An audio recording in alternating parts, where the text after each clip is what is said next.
Σε ένα website migration, το πιο εύκολο είναι να χάσεις traffic. Στη Wizard το βελτιώσαμε.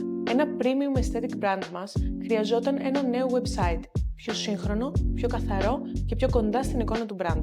Η πρόκληση όμως δεν ήταν το design.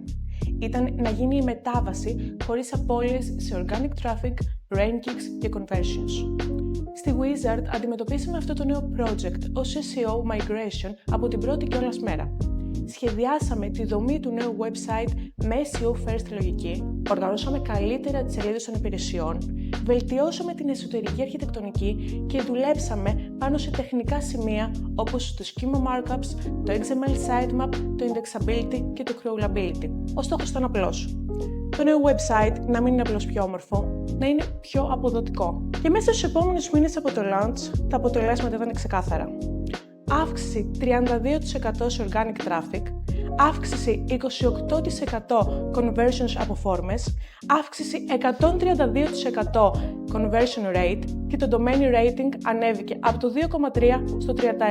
Παράλληλα, το νέο brand άρχισε να εμφανίζεται σε νέα keywords όπου παλιότερα δεν είχε παρουσία. Αυτό δείχνει κάτι πολύ σημαντικό.